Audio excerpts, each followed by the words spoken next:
Bueno, emprendemos la recta final de este campus, así que vamos a intentar, si no ponerle broche de oro, que es difícil, por lo menos por mí, aunque está Glenn, que lo hace mejor, no bajar las expectativas que ustedes han puesto en el campus desde hace 2 días. Yo les voy a hablar como presidente de la Cámara Guatemalteca de Periodismo y les voy a leer unas reflexiones que he escrito sobre la libertad de expresión. De todas las manifestaciones posibles de la libertad, no sé si es muy atrevido afirmar que la libertad de expresión ocupa la cúspide de la pirámide, o por lo menos se encuentra muy cerca de ella. Sin libertad de expresión simplemente no hay libertad. Reza el lema que la Cámara Guatemalteca de Periodismo, que presido, ha elegido en su 35 aniversario y que comenzará a difundirse dentro de pocos días y ustedes podrán ver y escuchar en los distintos medios. De hecho, analizando la historia de la humanidad, al ser humano esclavizado se le desposeía de todo, dejándole, no siempre, su capacidad de hablar o de expresarse, aunque fuera escondida, en pequeños círculos o previa solicitud de permiso. Aquel que era castigado con una pena mayor se le cortaba la lengua y pareciera que con ello se le desposeía de lo único que el robo material de sus bienes no permitía, la palabra. Es por ello que la libertad de expresión es esa particular y especial forma de manifestación de la libertad individual que ocupa ese lugar destacado al que yo me refería.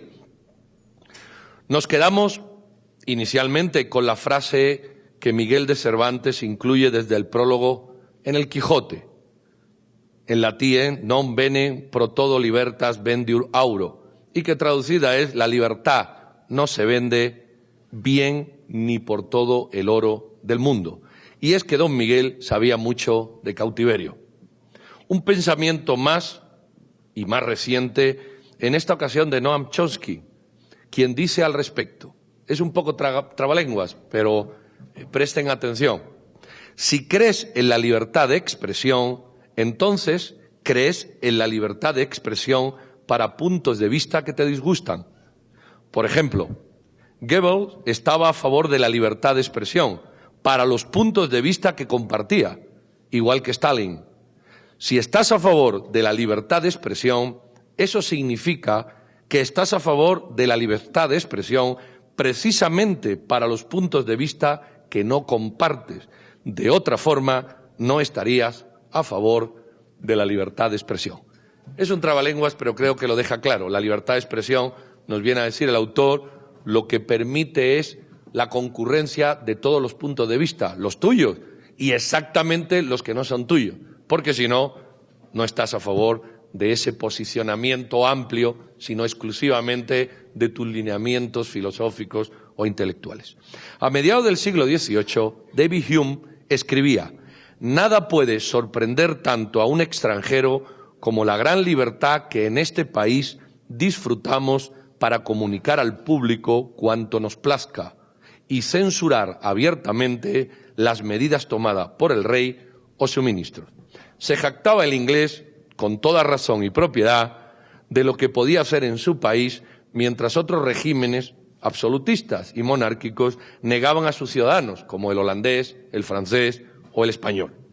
Aquellas disposiciones reales y absolutistas se unían o sustituían al tradicional sello de imprimatur, impulsado por la Iglesia Católica, que era una forma encubierta de validar documentos, libros o ensayos y que se circunscribía en esa esfera moral de la época. La censura estaba presente, era un hecho, aunque hay muchos casos en los que el lector percibe una especial benevolencia o falta de comprensión por el censor. Esto es, los censores, aunque se supone que leían los textos a evaluar, parece ser que no se enteraban del todo, o incluso de nada, algo que tampoco difiere mucho de lo que pasa en la actualidad con ciertos políticos que son, en definitiva, aprendices de aquellos. Más tarde, otros autores tratan el mismo tema. Quisiera referirme a Alexis de Tocqueville, quien en el siglo XIX, en su libro La democracia en América, dedica un especial apartado a la libertad de prensa en los Estados Unidos. Y tras alabarla y estudiar su impacto, agrega: confieso que yo no siento por la libertad de prensa ese amor rotundo e instantáneo que se concede a las cosas soberanamente buenas por su naturaleza. La amo por la consideración de los males que impide mucho más que los bienes que aporta. Y más adelante continúa: la independencia de la prensa no debe ser considerada como una garantía más, sino como la única garantía que queda de la libertad y de la seguridad de los ciudadanos. Sigue el francés reflexionando sobre el tema mucho más profundamente, pero basta con esas gotas para que se animen a estudiarlo y reflexionar sobre su parecer. Amén de tomarlo en cuenta en estas reflexiones. Sin embargo, esa preocupación que por siglos se ha venido reflejando en diversos ensayos, para el hombre de hoy, quien accede a miles de páginas web, sintoniza cualquiera de los cientos de canales de televisión disponibles o escucha no importa qué emisora de radio, pareciera que no existe.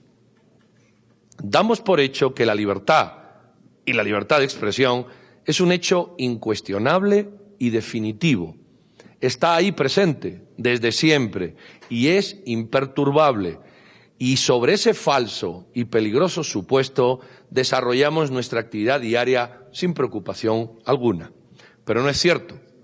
No hay una sola expresión de la libertad del ser humano que sea permanente ni que esté estrechamente vigilada por quienes buscan continuamente vulnerarla. De entrada, no hay libertad de expresión en regímenes socialistas, como algunos de los latinoamericanos, ni en países donde actuaciones de gobierno han generado una confrontación con los medios y ciertas actividades que cuestionan la misma o, si se desea, que pretenden direccionarla con lo que pierde de libertad en sí misma. Esto no es una suposición ni producto de mi imaginación, sino que es medido anualmente por algunas instituciones, como por ejemplo Reporteros Sin Frontera, que sitúa a Cuba en el puesto 167 de 179, último en América, a Honduras en el 136, a Venezuela en el 120, a Ecuador y Bolivia por debajo del 100, al igual que México 149 o Colombia 143. Pero no nos rasguemos las vestiduras mirando hacia afuera sin tener la capacidad crítica de mirar lo que ocurre en el país. Guatemala está posicionada en el número 98 y en años anteriores lo estuvo en el 77, en el 106 y en el 101 en el año 2008. Prácticamente por la mitad de la tabla o incluso más abajo, según el año que analicemos. A título de ejemplo, vemos cómo algún mandatario de anteriores gobiernos olvidó la proscripción de ciertos delitos y emprendió acciones legales por difamación contra una periodista. Y seguimos comprobando cómo con dinero público la alcaldía capitalina, por ejemplo, aplaude decisiones como las del presidente Correa o ataca a la prensa cuando no la enfrenta.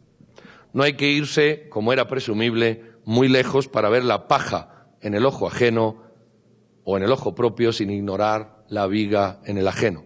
El autoritarismo y similares manifestaciones, y esto debe quedar claro, es el punto contrapuesto a la libertad de prensa.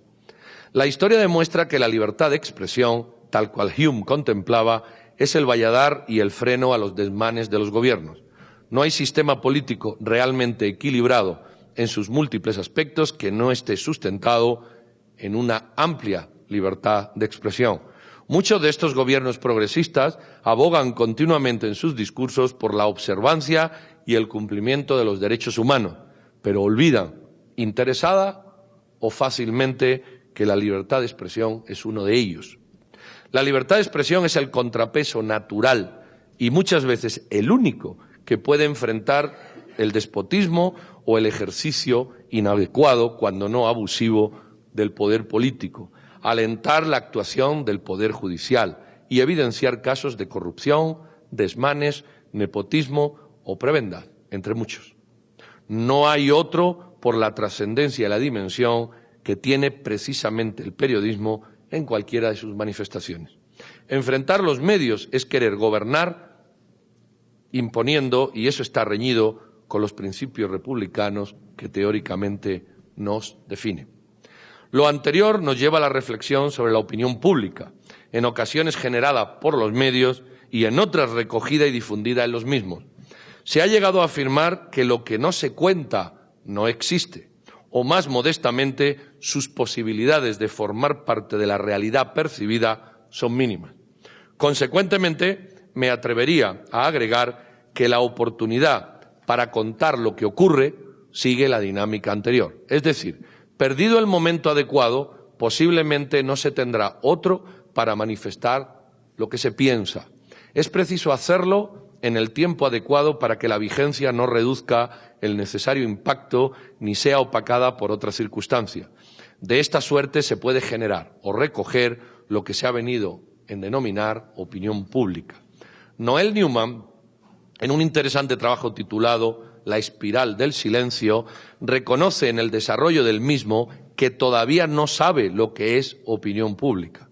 Se ha intentado por muchos autores definirla de variadas formas y al final no se termina por concretar, al menos de la forma precisa y comúnmente aceptada que se esperaría, de manera que los estudiosos como Elizabeth parecen que se sienten más cómodos moviéndose conceptualmente en la tangencialidad del término, porque quizá están más satisfechos que si tuvieran que profundizar en la materia y obligarse a adoptar alguno de los extremos de definición o desechar otras apreciaciones. Lo que sí parece cierto es que, también en palabras de Newman, el tribunal de la opinión pública obliga a los hombres a almordarse por el miedo al aislamiento, y el ser humano termina silenciando su opinión antes que tener que enfrentar ese modelo único, esa opinión pública que lo aparta a un lado cuando no hay coincidencia con ella.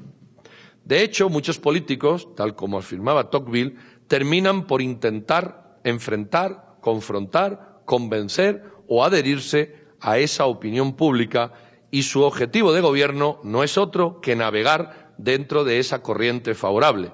De ahí la creación de espacios mediáticos de gobierno, como hemos podido ver en algunas administraciones latinoamericanas. Vimos el aló presidente de Chávez, vemos el de Correa y también vimos en la administración pasada el que teníamos en este país. Con ello se pretende que el ciudadano se sienta cerca de su administrador político y aquel cuente con el beneplácito de los votantes. Un círculo que puede terminar siendo perfectamente perjudicial. Un ejercicio de hipocresía democrática o dentro de la democracia que no soporta el menor análisis filosófico ni en ocasiones el mínimo análisis moral. La libertad de expresión es un derecho individual que corresponde ejercerlo a cada cual. En ese afán por distorsionarlo, algunos activistas han llegado a razonar sobre la base de un vector falso, una falacia, que les permite esgrimir argumentos a favor de la intervención estatal.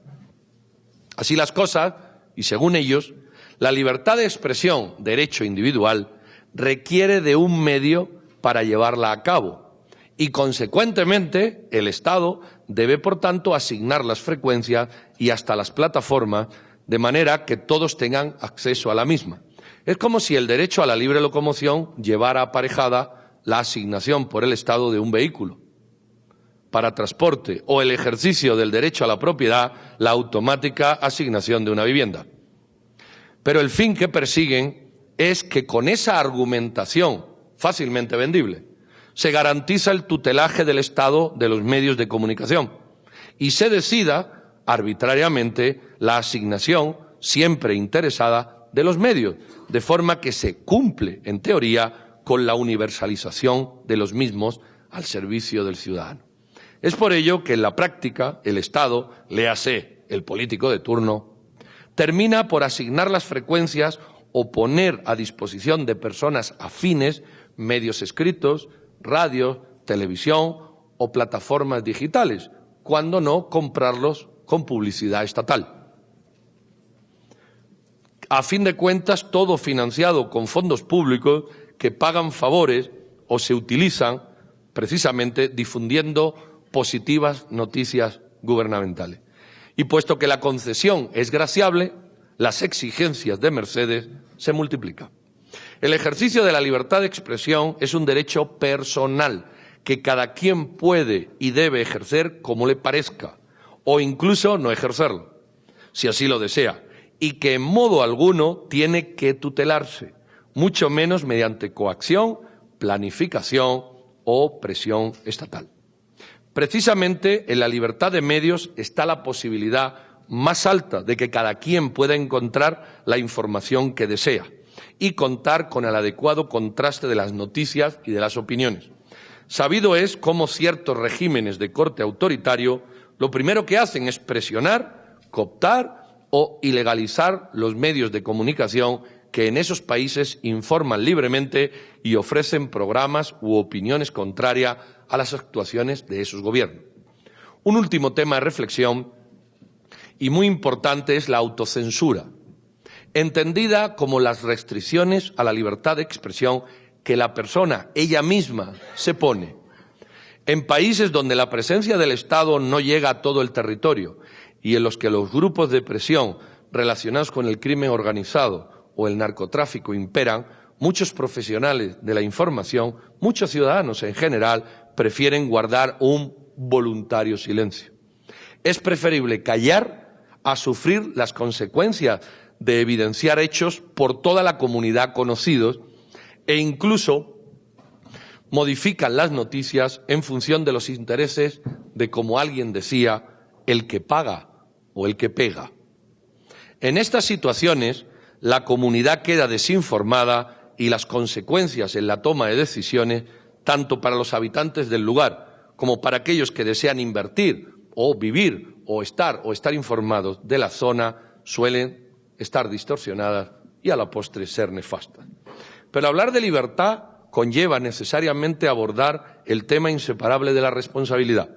La libertad de expresión, como otras manifestaciones de la libertad, no es un derecho absoluto. El respeto a los derechos del prójimo y el ejercicio de la misma, observando el límite que no debe de traspasarse, debe de ser la condición necesaria para el ejercicio de aquella.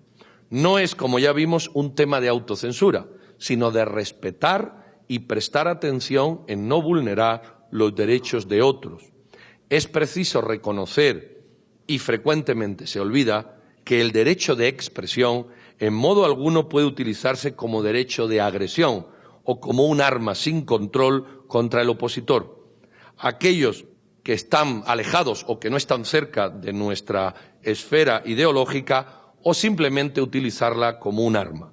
Recordemos que los grandes teóricos de la economía, del derecho e incluso de la política fueron antes o después excelentes filósofos que abordaron la ética desde sus respectivas especialidades y supieron colocar valores y principios universales del buen comportamiento del ser humano, incluso antecediendo a sus propias teorías. Es más, llegaron a concluir, acertadamente según mi parecer, que no era posible desarrollar ciertos principios si no iban precedidos y enmarcados en lo que Rafael Termes, un economista empresario español y un hombre profundamente religioso, en su obra Antropología del Capitalismo, denomina la vida buena, que se corresponde con la observancia de la virtud y de la ley frente a la buena vida, entendida como la suficiencia material del vivir cotidiano, reflexionando sobre la posibilidad de llevar una buena vida en tanto en cuanto esté dentro de los parámetros de una vida buena. Es la teoría de los sentimientos morales de Adam Smith, escrita muchos antes que sus principios, incluso económicos. Es, en resumen, lo que destaca el mismo autor refiriéndose, me refiero a Rafael Termes, refiriéndose a los clásicos griegos, una forma de actuar y de ser donde la anomía o la ausencia de normas morales objetivas no tiene lugar. O aquella más sintetizada de Baltasar Gracián: la libertad consiste en poder hacer lo que se debe de hacer. Aprovechamos la ocasión para reflexionar sobre este punto dentro de otros que se han abordado en este campus, todos relacionados con la libertad. Es preciso asumir y tener claro que la libertad y particularmente la libertad de expresión es un fin en sí mismo del ser humano. Es momento de no olvidarse de ello y de seguir luchando por conservar, en este caso, la libertad de expresión contra toda oposición, especialmente de quienes desean acallar voces discordantes porque ponen en peligro malos manejos públicos. No nos dejemos amilanar. La lucha es de todos, de cualquier ciudadano honrado y no exclusivamente de un sector profesional. Recordemos siempre, sin libertad de expresión, simplemente no hay libertad. Muchas gracias.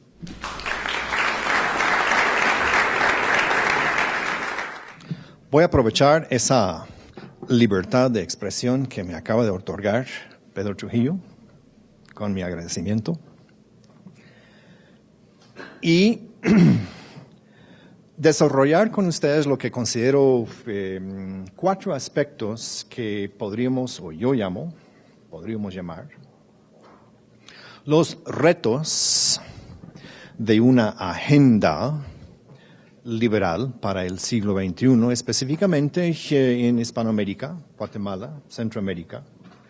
Pero mi contexto sí es el contexto nuestro, el liberalismo aquí en el Nuevo Mundo.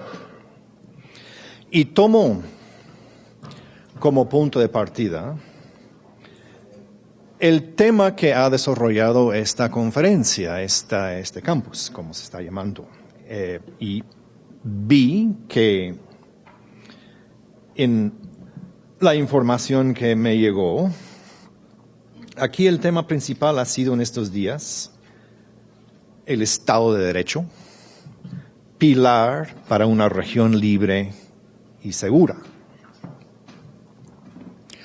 Ahora, yo no estuve presente en la comisión que diseñó el tema, pero me llama la atención que ponen pilar y me pregunto que si en esa comisión hubo algún tipo de discusión.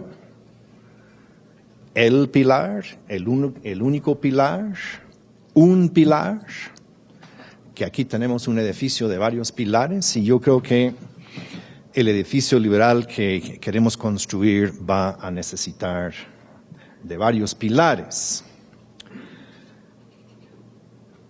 Quiero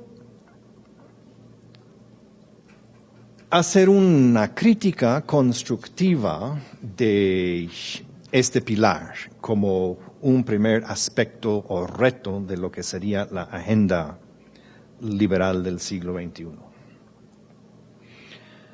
Yo vinculo el Estado de Derecho con los hábitos de obediencia. Yo creo que es necesario responder a la pregunta, ¿cuáles son los medios de que se vale la sociedad política para lograr la dirección o la autodirección de la polis, de la comunidad política? Y también para la asignación de valores dentro de la polis. ¿Es el Estado de Derecho el pilar? Yo estoy de acuerdo en afirmar que es un pilar necesario, indiscutiblemente, pero yo no estoy convencido de que es el pilar crítico, es el pilar primordial. Yo creo que es un pilar que tiene que funcionar a la par de otros pilares que van a dar potencia, capacidad a la libertad que queremos expresar. Yo entiendo que el Estado de Derecho funciona fundamentalmente a través de los hábitos del grueso de la población que habita nuestra polis, nuestra comunidad política, los hábitos de obediencia específicamente. Por eso quiero decir la disposición espontánea de esa población a obedecer las leyes y su ejecución por las autoridades del gobierno. Y entiendo que estos hábitos de obediencia quedarán reforzados y también fortalecidos por la probabilidad de imposición de la ley contra quienes la violen. Es decir, una sanción, la consecuencia de violar la ley. Yo desarrollo este tema como uno de los primeros en las clases de ciencia política que yo doy en el Instituto Político y ejemplifico el dilema a que aludo, el reto para el liberalismo, cuando señalo que en Guatemala, me imagino que, no solo me imagino, sé que también en otros países, nosotros podemos encontrar a diario la violación en el ejemplo más básico, la violación constante de las leyes de tránsito, que si no hay un policía, en Guatemala no importa si el policía está, pues tampoco, ¿no? La gente se conduce como en un orden espontáneo. Casi digo como les dé la gana, pero eso no es el caso. Hay una especie de orden espontáneo aquí en el tráfico guatemalteco y eso como ejemplo creo que ilustra el dilema. Cuando cada uno interpreta la ley a su manera, a su modo, yo creo que es una reflexión sobre los hábitos de obediencia. Pero cuando llevamos esto a un nivel más crítico, digamos, los hábitos de la mayor parte de los individuos de no asesinar, de no robar, de no, pues ustedes se pueden ahí encontrar su propio crimen, que será necesario entonces conservar estos hábitos, pero no es necesario la observación o observancia perfecta para que haya un Estado de Derecho. Pero otra vez más, es la costumbre de la población de la polis y los hábitos de obediencia que ha desarrollado. Ejemplifico. En los Estados Unidos, en la mayoría de las ciudades, ustedes tienen de un 50 a un 60% de probabilidad de poder asesinar a una persona impunemente.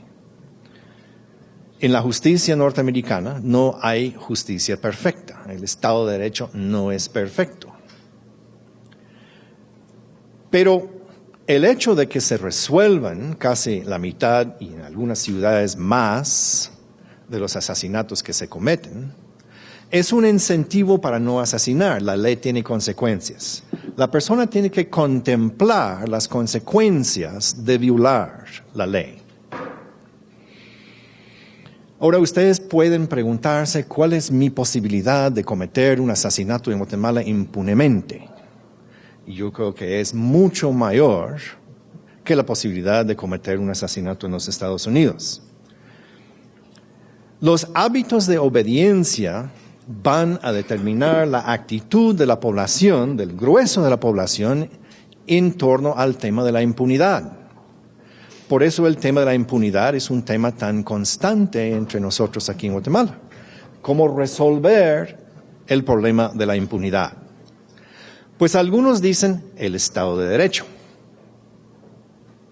Pero yo les pregunto, y ustedes tienen la ventaja, que yo no tengo, de haber escuchado tal vez los ponentes y las conferencias que me precedieron aquí, y a lo mejor en esas conferencias les dijeron específicamente cómo vamos a llegar a ese Estado de Derecho. Y ese es el problema principal que yo tengo con ese tema. Yo creo que es uno de los retos principales del liberalismo del siglo XXI, decir en un sentido más que deontológico de lo que es el deber ser, y estoy de acuerdo que debemos respetar la ley, pero la realidad es que no lo hacemos, y eso es reflejo de nuestros hábitos de obediencia, y entonces eso para mí es un impedimento para la construcción de este pilar. Ahora, la lógica que aquí doy se puede criticar y si tienen una crítica, entonces la reservamos pues para la sesión de preguntas que viene luego. Tengo un segundo reto aquí de una agenda liberal para el siglo XXI y me agradó bastante que Pedro Trujillo haya mencionado en su discurso esos principios republicanos que nos rigen. Te felicito, Pedro, por no mencionar siquiera una vez la democracia en tu discurso. Yo creo que uno de los retos del liberalismo en el siglo XXI es enfocar el tema de la república nuevamente y distinguir la república de la democracia. Regresar a la tradición de Aristóteles, del gobierno mixto, en que la democracia y la república eran formas que tenían que aprender a coexistir y a dependerse la una de la otra. En la democracia clásica, en la democracia que habló Aristóteles en su libro Política, y durante más de 2000 años después de Aristóteles, se entendía la democracia como una opción dentro de una república afianzada, sólida, de ciertas instituciones. Esta tradición la descubrió y la presentó un gran liberal argentino del siglo XIX de nombre Juan Bautista Alberdi, quien en un pleito intelectual que tuvo con otro liberal, José Domingo Sarmiento, afirmó que el principal problema de las repúblicas recién independientes en Hispanoamérica es que habían expresado su soberanía de una forma exageradamente democrática. Dijo Alberdi que nuestro problema no es la falta de democracia, sino un exceso de democracia. Y entender esa afirmación, esa crítica de Alberdi, exige entonces rescatar esta idea clásica de la correspondencia, colateralidad, coexistencia de república y democracia dentro de un sistema político moderno. Alberdi pensó que sería necesario hacer mayores concesiones a lo que eran las características innatas, lo que yo llamo en mis clases frecuentemente la constitución interna de los pueblos, no la constitución escrita, no esa constituyente donde los grandes abogados se juntan a proyectar fabulosas expresiones legales, sino las costumbres, patrones de conducta, expectativas de la constitución interna, del carácter natural de los pueblos hispanoamericanos. Que si hacemos la concesión a nuestra tradición, que es autoritaria, dijo Alberdi, más probabilidad habrá de que a la larga descubramos la consonancia entre la república y la democracia y que pongamos las condiciones necesarias para la estabilidad. Siempre necesaria esa estabilidad para el desarrollo económico, para el crecimiento económico. Dice Alberdi que nuestro problema en Hispanoamérica no es aprender a resistir, sino aprender a obedecer. La obediencia es crítico en la democracia. Y ahí enlazo el tema con lo que acabo de decir sobre el Estado de Derecho. Dijo Valverde, no debemos enseñarles a nuestros revoltosos compañeros, hermanos hispanoamericanos la resistencia, sino la obediencia. La resistencia no nos dará la libertad, dijo Valverde. La resistencia solo va a poner en peligro el establecimiento de la autoridad. Y ojo aquí, que Valverde no está hablando del autoritarismo cuando dice autoridad, está hablando de la necesidad de un Estado con autoridad, un Estado que puede alcanzar, otro concepto presente en el discurso de Pedro Trujillo, que admitió que el Estado de Guatemala no tiene alcance en su territorio nacional, y esta es la preocupación principal de Valverde. El Estado moderno necesita desarrollar ese alcance y los estados independientes del siglo XIX hispanoamericano no lo lograron, porque no lograron establecer autoridad en el interior de un Estado moderno. Dice Valverde, gobierno mixto. Dice Valverde, la lección de Aristóteles. Dice Valverde, hay que balancear los elementos de la Constitución interna, que necesitamos reconocer que nuestra tradición no es la norteamericana, ni tampoco es la europea, es americana.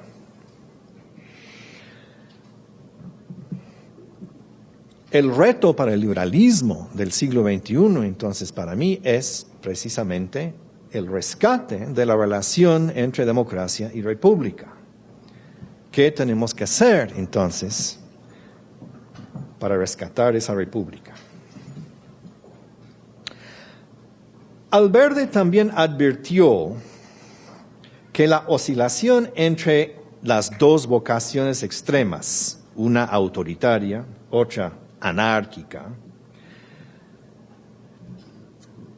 que estas dos vocaciones eran inherentes al legado español, y esto señalo en honor de los españoles que aquí nos están visitando y llevándonos esta semana este fabuloso campus de enseñanza.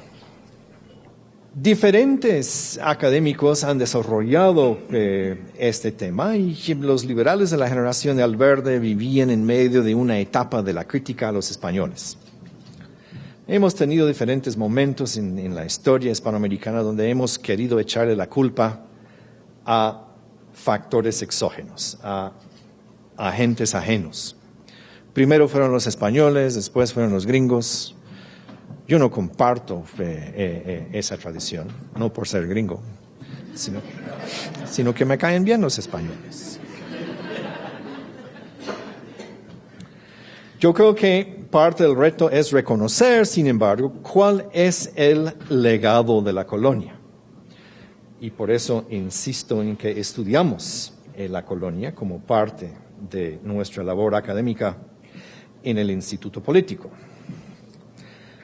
Un profesor en particular, de nombre Richard Morse, ha señalado como el conflicto entre las tradiciones españolas y las ideas liberal constitucionales de la época de la independencia importadas a Hispanoamérica del extranjero, terminaron por reforzar estas vocaciones extremas de autoritarismo por un lado, de anarquía por otro. Yo creo que para comprender la agenda liberal o establecerla para el siglo XXI, que será necesario situar nuestros esfuerzos en la clave explicativa que nos ofrece Richard Morse. Esa clave es el Estado patrimonial, también legado de los españoles. Morse analiza desde un ángulo de la historia, afirma que en España, Castilla específicamente, a diferencia de otros países europeos, tenía instituciones feudales débiles, los varios grupos de interés, nobleza, iglesia, consulados y otros, más que formar núcleos de poder autónomo, llegaron a depender del Estado. Se hizo un Estado corporativo, un sistema corporativo de poder patrimonial concentrado en la persona del rey, el soberano, la fuente de todo patronazgo,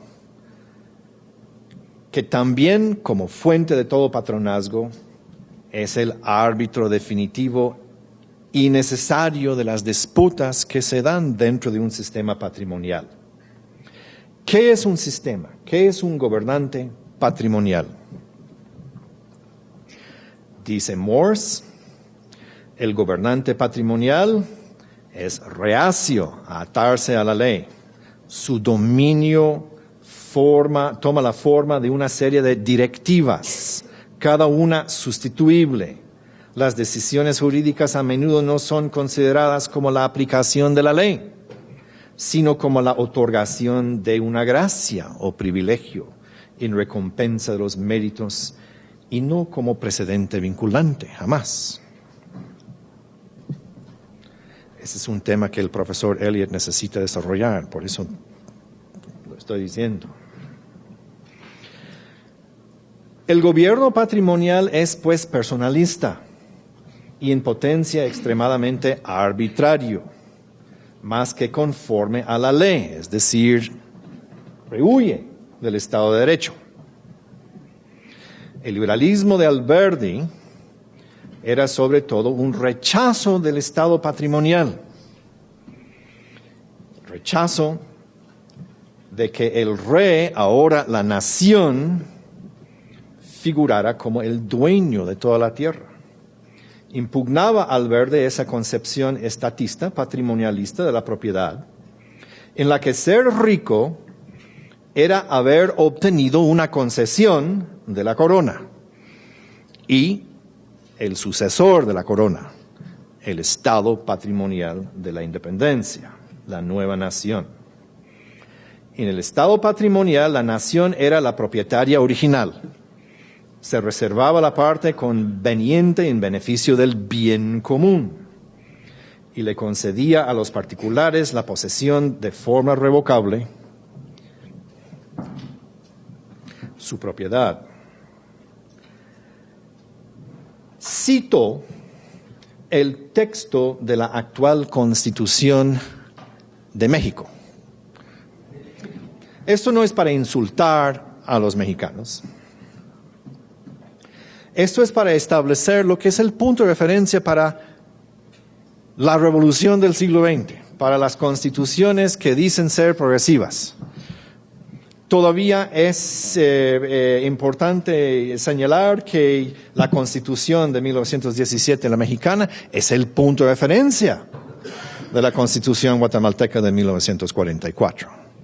Se pretende replicar la misma filosofía constitucional. Dice la Constitución todavía vigente, la Constitución actual de México: la propiedad de las tierras y aguas comprendidas dentro de los límites y territorio nacional corresponde originalmente a la nación, la cual ha tenido y tiene el derecho a transmitir el dominio de ellas a los particulares, constituyendo así la propiedad privada.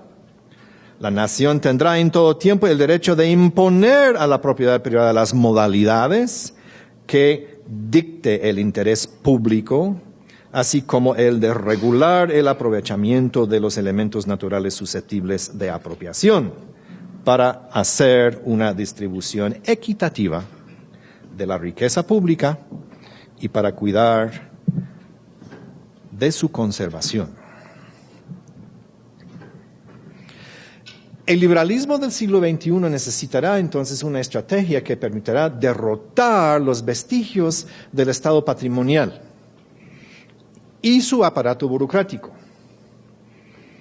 Y el liberalismo, en mi opinión, tendrá que aprender a distinguir entre lo que es el Estado, que no alcanza, y el aparato burocrático patrimonial, que es enorme. Y entender que si nos dedicamos solo a atacar el Estado en el proceso estamos también impidiendo realizar esa labor que dice Valverde de crear un Estado con autoridad. Distinguir entre un tremendo aparato burocrático y lo que es el Estado moderno. Mi último reto aquí tiene que ver con los sistemas y tipos de partido político y es un tema extenso. Pero el mensaje que quiero impartir con el tema de los partidos políticos es un problema que también los españoles tuvieron en algún momento de su historia.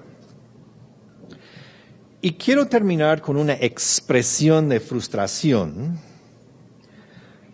del liberal conservador y 5 veces presidente del gobierno español, Antonio Maura y Montaner, hace poco más de 100 años. Dijo Maura, al acongojarse realmente de la corrupción de las élites en pugna por la oportunidad de administrar el patrimonio del Estado, corrupción que vaciaba de sustancia no solo la democracia en ciernes, sino los propósitos de representación de los 2 partidos políticos, liberal, conservador, en esa época, dijo, la inmensa mayoría, y lo digo porque yo creo que es aplicable a Guatemala, la inmensa mayoría del pueblo español está vuelta de espaldas, no interviene para nada en la vida política. Yo no creo que los partidos políticos sean un mal. Lo que yo deploro es que no existan. Pero todavía peor que el que no existan los partidos políticos es simular que existen y sobre una simulación fundar un gobierno y toda la suerte del país. Creo que hay food for thought ahí.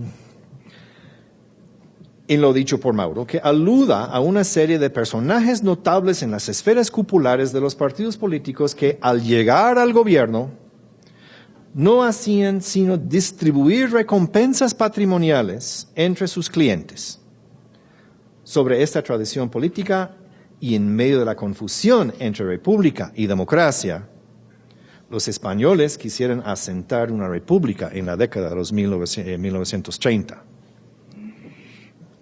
Y lo pagaron caro. Muchas gracias.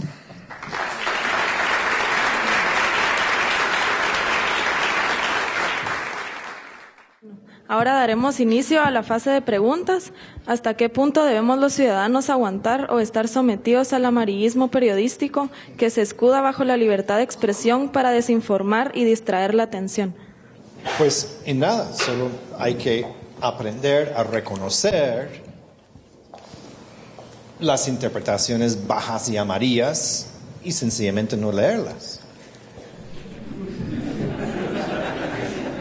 Que es exactamente lo que yo hago en la clase de ciencia política. Hacemos un ejercicio durante todo un semestre, aprendemos a calificar la opinión escrita aquí en Guatemala, que es pésima.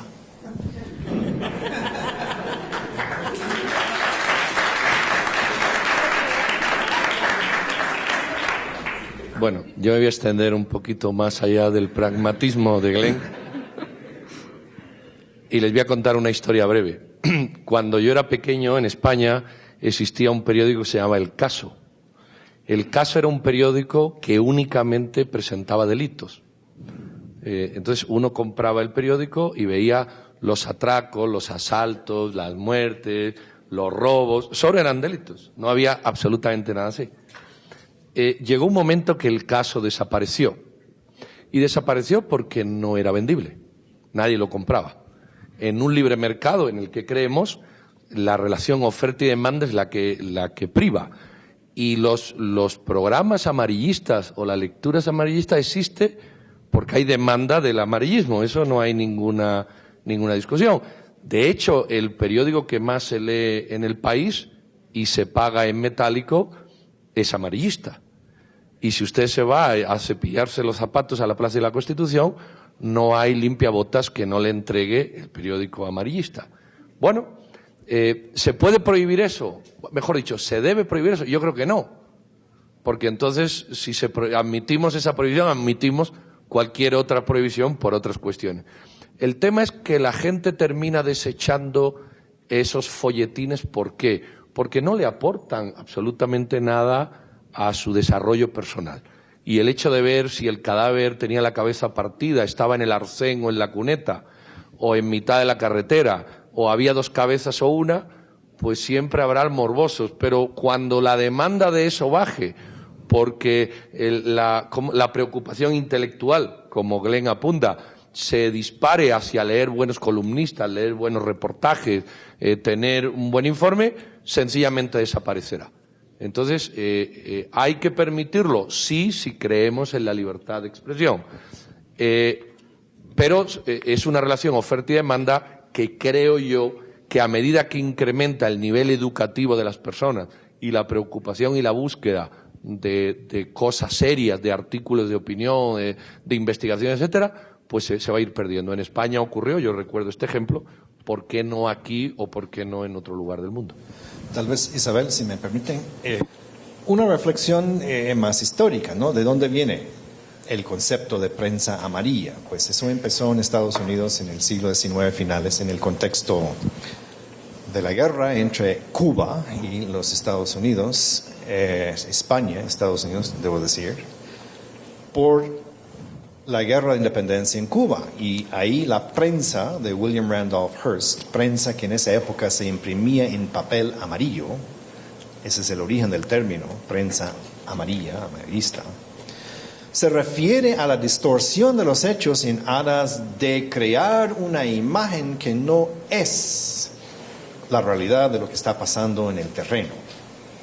El objetivo de la prensa Hearst era crear el prejuicio en el pueblo norteamericano a favor de la intervención en Cuba, en contra de España, sacar España de Cuba y pues definir realmente la independencia de Cuba.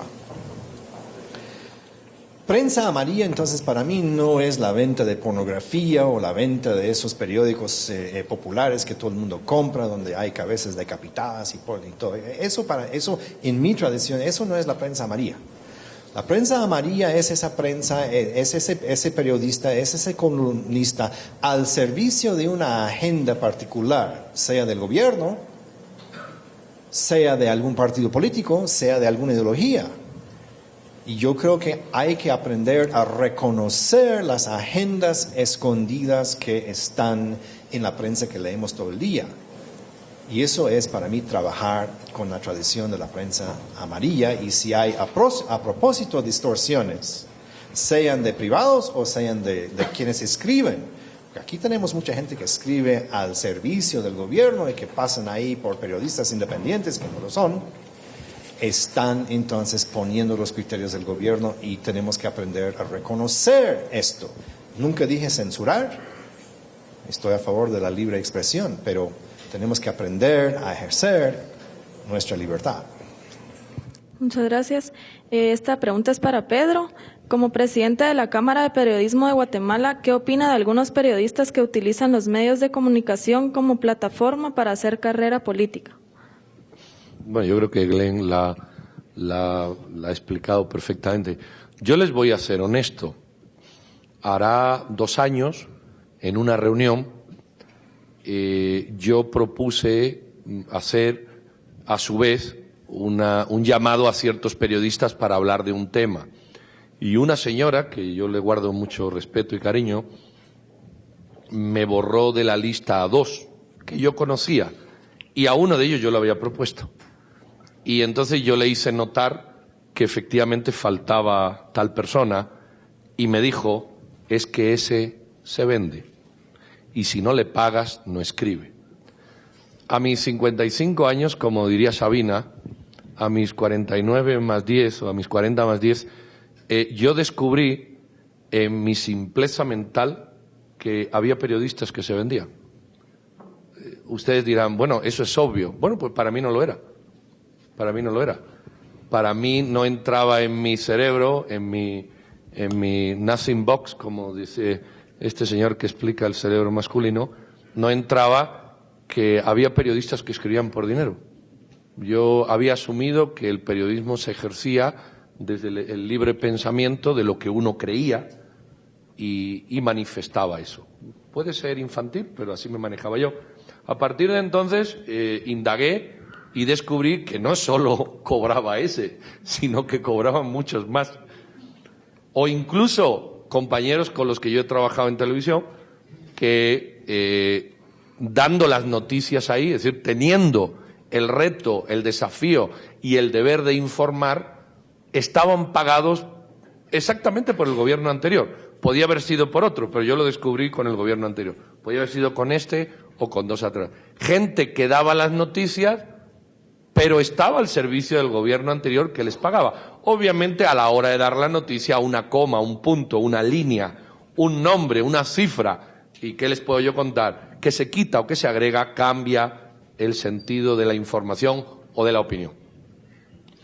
¿Qué se puede hacer con eso? Evidenciarlos, denunciarlos, no permitirlos, pero como decía Glenn, y yo había apuntado aquí, yo no soy partidario de recetas muy contundentes, porque las recetas contundentes, salvo en ocasiones donde lo blanco es blanco y lo negro es negro y está claro, siempre hay espacios difusos que es difícil. Ustedes ven cómo hay medios de comunicación escrita, bueno, también televisivos y radiales y de otros, fundamentalmente en Estados Unidos, también los hay en otros países, donde si usted no guarda unos parámetros éticos y tiene un comportamiento moral y es honesto, se va a la calle. O sea, el director del medio lo saca. Y se han visto con fotografías que se han manipulado, con escritos que se han descubierto que no son ciertos o con opiniones. Entonces yo creo que esa es la credibilidad. Es como yo había notado aquí, porque veía venir esta pregunta, como un restaurante. Usted llega a un restaurante y no hay normas. Sencillamente, si hay un buen servicio, hay una calidad y hay un respeto por el cliente que le asegura esa calidad que usted paga, usted sigue yendo al restaurante y obvia otro. Y si usted hay un medio que le da credibilidad, que le da certeza, que le da fiabilidad, que es veraz la noticia, que está contrastada, ojo, hay noticias y hay opinión. Y la opinión puede ser cualquiera, la noticia ya no puede ser cualquiera. Entonces usted termina por adoptar. Entonces yo apuesto por lo que ha dicho Glenn, descubrir qué es lo bueno a través de la prueba y error, tener mucho donde elegir, descubrir qué es lo bueno y desde la dirección del medio ser honesto y todo aquel que es fafa, como aquí se dice, que es el que cobra por escribir algo que no cree, sino que es comprado, o aquel que se deja manipular en la opinión, que no es honesto en su manipulación, en su opinión, sencillamente se saca del medio y se acabó. Creo que esa es la manera más suave de hacerlo, pero más eficiente, y el medio es donde gana credibilidad. La siguiente pregunta es para los dos panelistas. Con los problemas de seguridad, delincuencia común, narcotráfico, maras, etcétera, ¿qué tan cerca estamos de ser un Estado fallido? ¿Podemos caer en un Estado fallido y perder completamente el orden institucional? Yo aquí voy a ser muy breve, se lo voy a dejar a Glenn. Yo no creo que somos un Estado fallido, somos un Estado que falla, que es muy distinto.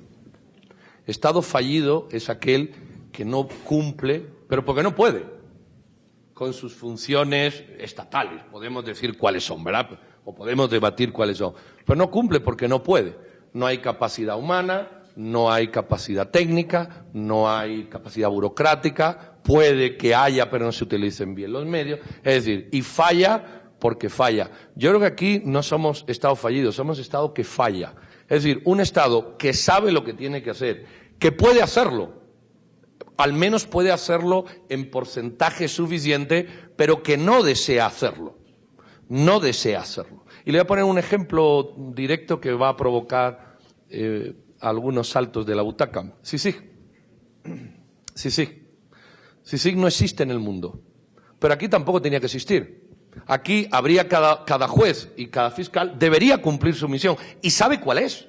Y sabe dónde están los malvados, y sabe que hay que juzgarlos, y sabe mirar vídeos, y sabe investigar, y hay presupuesto para hacerlo. Todo no, pero vamos a decir que hay suficiente para hacer un porcentaje adecuado. Sencillamente no lo hace porque hay miedo, porque hay presión, porque están comprados, porque hay intereses, porque no le da la gana, porque no quieren dar la cara. Eso no es un Estado fallido, eso es un Estado que falla.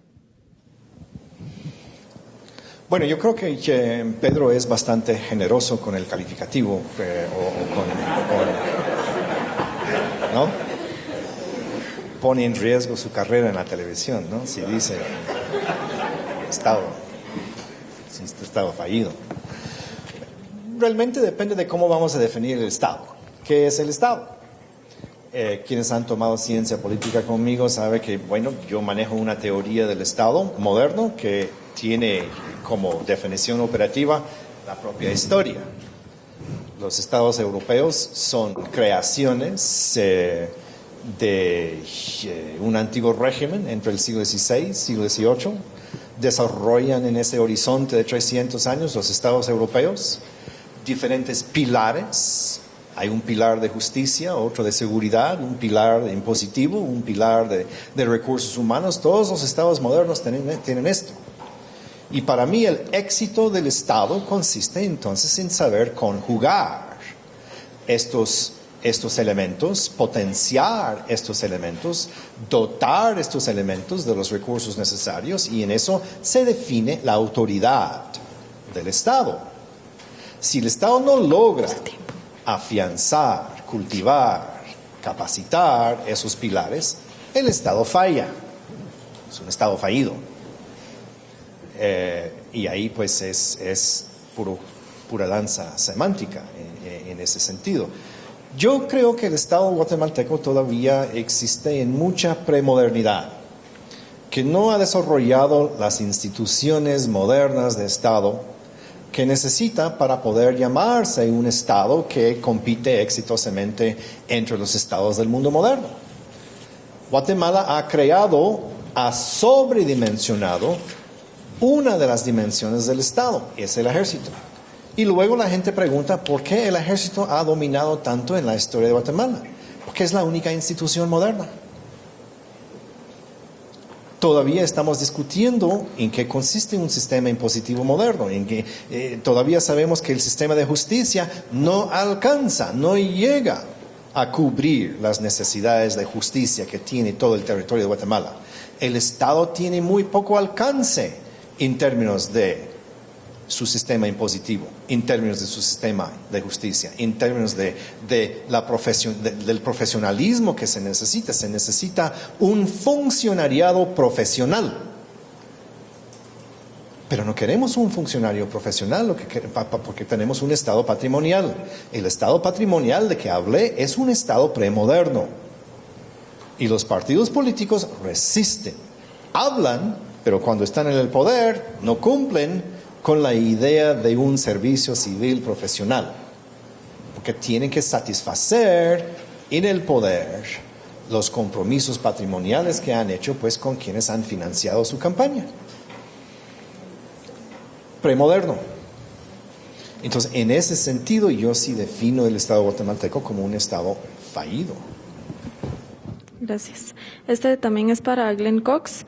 Se habla de Estado de Derecho, pero a veces se confunde con Estado de legalidad. Por ejemplo, en Venezuela se vive un Estado de legalidad. Todo lo que se hace está basado en la ley, pero estas leyes atentan contra el derecho de la vida, la libertad y la propiedad. ¿Podría aclarar esto? No sé, puedo intentar. Primero, mi marco de referencia, que es como yo entiendo, es de mi experiencia es gringa. Cuando en Estados Unidos hablamos de Estado de Derecho, estamos hablando de rule of law. Y el rule of law, pues, no es más que hay una regla de derecho que prevalece, fundamentada en precedente, sobre los deseos de los individuos. El Estado de Derecho en Estados Unidos, en un principio, se llamaba imperio de la ley. Y la idea, todos los próceres norteamericanos nadie habla de Estado de Derecho. Si van a los próceres norteamericanos, siempre hablan del imperio de la ley. Entonces, Eso quiere decir que viene de lo romano, ¿no? Imperium quiere decir investir de autoridad. La autoridad en el Estado está en la ley, no está en la ambición, no está en la arbitrariedad, no está en la decisión del rey, está pues en la ley que escribe. Yo sí estoy de acuerdo que en los sistemas latinoamericanos existe esta tradición de legalidad. Y esta legalidad se remonta también al estado patrimonial de la colonia. España aquí aprendió a gobernar legislando. Era importante para la corona española no tanto la ley como ley, sino el reconocimiento de los súbditos de que la corona fuera la autoridad para legislar. Entonces la corona jamás le importó que se respetara el cumplimiento de la ley era infinitamente maleable, se cambiaba, era sustituible, se cambiaba de un día a otro, de una administración a otra, diferentes entidades interpretaban la ley de diferente manera, la famosa frase que nos enseñaron también los españoles, ¿no? Obedezco pero no cumplo, o sea que yo reconozco mi señor rey, obedezco, pero desafortunadamente él está allá y yo estoy aquí, él no entiende cómo estoy yo aquí y entonces no puedo cumplir esta ley. Entonces aquí estamos en el siglo XXI en Guatemala con el mismo principio, ¿no? Reconocemos la autoridad del Estado de Guatemala a legislar, pero no cumplimos, o cumplimos a medias, o cumplimos donde nos conviene. Entonces, ese es un estado de legalidad, no es un estado de derecho. Y para mí esa es la distinción. Esta pregunta es para Pedro Trujillo. ¿Podría ser la diferencia entre libre expresión, difamación y medias verdades? Bueno, la libre expresión, vamos a decir que es un valor absoluto. Usted puede decir lo que quiera. Eso es la libre expresión. Si tomamos como valor absoluto la libre expresión, entonces uno puede decir lo que quiera sin límites. Y si eso ocurre, es como la propiedad. Si yo la propiedad no la circunscribo a que sea legal y legítima, pues puedo tomar cualquier cosa y hacerla mía. Y entonces viene el robo. O si, en fin, podemos hacerlo con otro tipo de manifestaciones de la libertad. Yo creo que la difamación es la libre expresión que traspasa ese límite que uno debe observar e ingresa en la esfera del otro. Y entonces cuando se hacen manifestaciones que no corresponden a la realidad o que son peyorativas contra otro y que estamos invadiendo su derecho a ser respetado, su derecho a no ser insultado, a no ser agredido, pues entonces aparece la difamación o el insulto u otras múltiples manifestaciones. Las verdades a medias creo que es más sutil. O sea, lo mismo que en lo primero lo veo claro, es un traspaso de esa frontera vulnerando o agrediendo el derecho del otro. Las verdades a medias puede ser más sutil. Hay quien dice que hasta la Iglesia Católica reconoce la mentira piadosa, que a fin de cuentas puede llegar a ser una verdad a medias.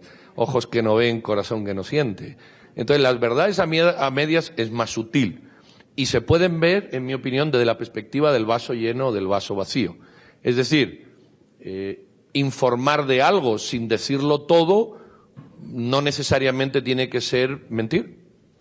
Puede, y de hecho aparece aquella frase de to be continue, ¿no? Continuará, y ya te lo diré más adelante. Y puede ser honesta y noblemente empleada, viendo el vaso medio lleno. También se puede ver del vaso medio vacío, que es transmitir una noticia, una información donde se oculte parte de toda ella, de esa verdad, vamos a decir, en la inteligencia de que transmitiendo solo la mitad permite al oyente el poder tomar partida de forma que si la tuviera todo no lo haría. Entonces yo creo que aquí se puede tomar, es más sutil, creo que requiere una reflexión más profunda y la verdad a medias es sutil y no me atrevería a decir que está mal o bien porque depende, hay casos que a lo mejor no está mal y hay casos realmente donde se induce al radioescucha, al televidente o a la otra persona a oírlo, entonces habría que verlo. En cambio la difamación sí veo claro que es una agresión al derecho del otro. La siguiente pregunta es para Glenn Cox. ¿Cómo hacer que la sociedad civil tome más responsabilidad para alcanzar la obediencia? ¿Se podría lograr esto en un corto plazo o solo se puede ver resultados a largo plazo? Eso, en el largo plazo, sí. Sería otro de los temas, que yo hablé de varios temas que yo creo que serían los retos para el liberalismo, una agenda liberal para el siglo XXI, sería también rescatar la definición de lo que es sociedad civil. Practicamos cada vez más la definición clásica entre algunas esferas de los guatemaltecos. Yo encuentro y lo encuentro más en el interior que lo encuentro en la capital, manifestaciones de sociedad civil. Hay una sociedad civil que anda por ahí, pero la sociedad civil guatemalteca no hace la distinción clásica liberal de la teoría de Locke, de que la sociedad es anterior al Estado. John Locke realmente es el arquitecto intelectual de la sociedad civil liberal, pero eso no quiere decir que no haya otra sociedad civil. Puede haber otra versión, otra definición, otra comprensión de lo que es la sociedad civil. Y eso es lo que tenemos entre la mayoría de los guatemaltecos, porque el sistema es patrimonial. Y si aceptamos la definición de que en un sistema patrimonial la persona no actúa como un individuo, actúa como miembro de un grupo, miembro de una corporación que va a buscar sus derechos, sus privilegios, sus contratos, sus licencias, sus franquicias, sus privilegios en el Estado, esa sociedad civil desarrolla una dependencia de que el Estado le reconozca. Y esa no es la sociedad civil de que habló Locke. La sociedad civil es anterior al Estado. La sociedad civil le da derecho a la existencia del Estado. Pero la definición que leí de la Constitución mexicana, de que tenemos una visión orgánica, de que formamos parte del Estado, y esto encontramos en el discurso de prácticamente todos los políticos cuando hablan de la familia guatemalteca, que quieren vender la idea de que somos parte de un todo orgánico en el país y tenemos que jalar entonces en una tradición corporativa.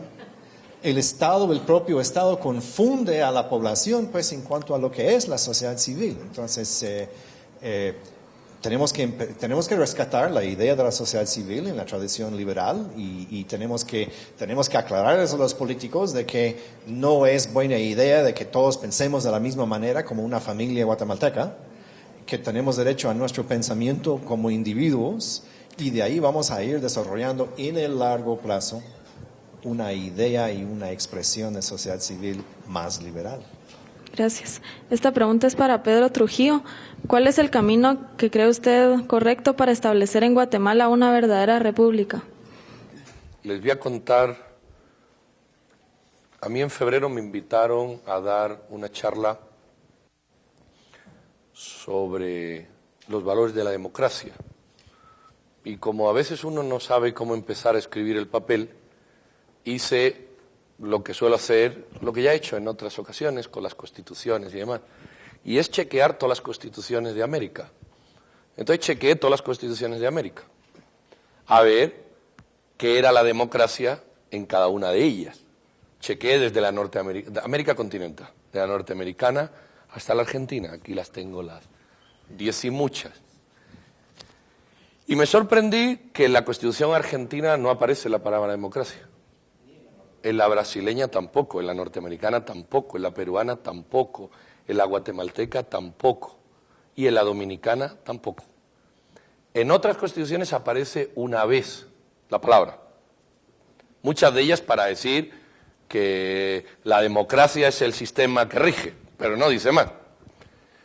Y en las que más aparece la palabra democracia o democrático 30 veces es en la ecuatoriana, 23 en la venezolana y 14 en la boliviana. Curioso, como parecieran necesitar de esa... Las demás no. Sin embargo, no hay constitución, bueno, sí, hay algunas excepciones, pero, por ejemplo, la norteamericana, la boliviana, que aparece una vez, pero en el resto aparece, y en la guatemalteca, la que más, 193 veces la palabra república.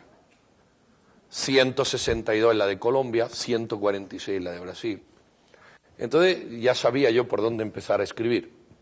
Nos han engañado con la democracia y han ocultado la verdadera esencia, que además está plasmada en las constituciones, que es la república. Entonces, a partir de ahí, adopté este pensamiento y por eso ahora ya no hablé de democracia, sino de república. ¿Qué se puede hacer? Lo primero es informarse y sacar de ese error a una mayoría de ciudadanos en el mundo que hablan de democracia, utilizan el mismo término, emisor y receptor utilizan la palabra democracia, pero el código no es el mismo. Ese es nuestro error.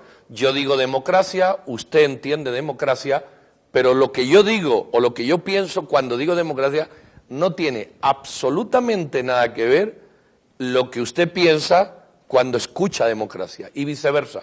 Entonces, ocurre que los foros internacionales hacen enormes sesiones hablando de democracia, donde todo el mundo asiente con la cabeza, todos firman el comunicado y nadie entiende lo que han dicho, porque es así, el mensaje, el código es distinto. Entonces hay que hablar de república, porque ahí está más claro, ahí está más claro. Entonces, punto número 1 para pasar al concepto república, comprender y entender qué queremos decir cuando hablamos de democracia. Entonces yo cada vez que alguien me dice, la democracia es paro, y digo, explícame qué es eso. Porque si seguimos, estamos sobre un pilar equivocado.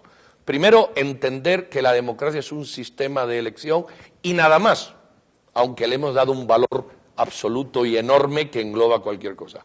Lo segundo, que el sistema de gestión es republicano, es la república. Y la república, y creo que Glenn lo ha dicho manifiestamente claro, ¿qué valores tiene?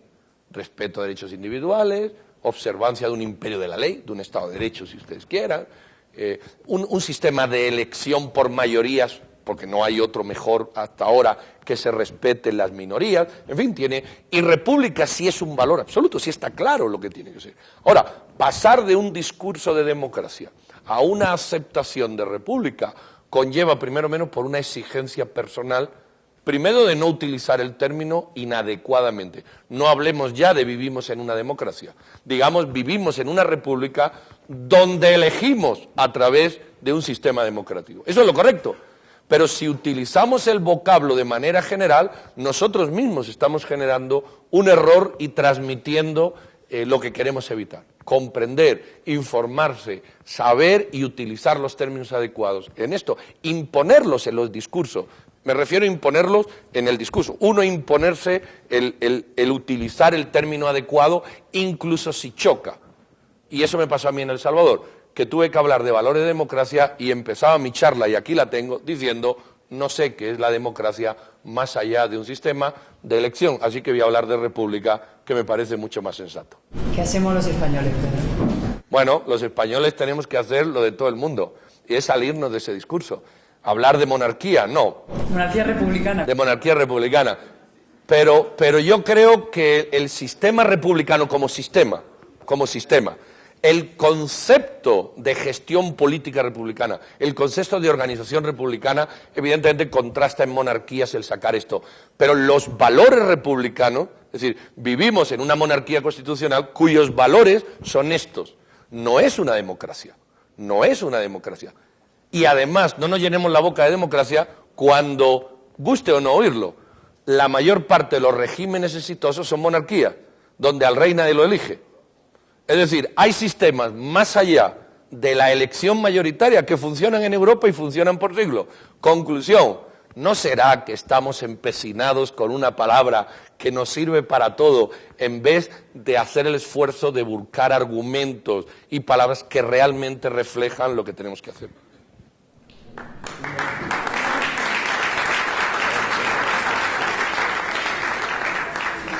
La última pregunta es para Glenn Cox.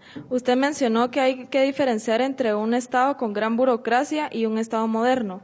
Además de eliminar los trámites burocráticos, ¿se debe reducir el tamaño del gobierno? ¿Hasta dónde? Se debe reducir el tamaño de la burocracia, el tamaño de la legislación, el tamaño de los trámites, pero no vamos a lograr un Estado moderno de autoridad, y les invito a consultar el texto de sentido común del Musso Ayao, donde dice lo mismo, porque aboga por un Estado fuerte con autoridad. No vamos a llegar a ese Estado confundiendo lo que es un tremendo aparato burocrático patrimonial con el Estado que no tenemos. Esa es la única distinción que estoy haciendo, no estoy haciendo más. Tenemos muy poco Estado, tenemos un tremendo aparato burocrático patrimonial premoderno. Muchas gracias a todos por venir y a los conferencistas.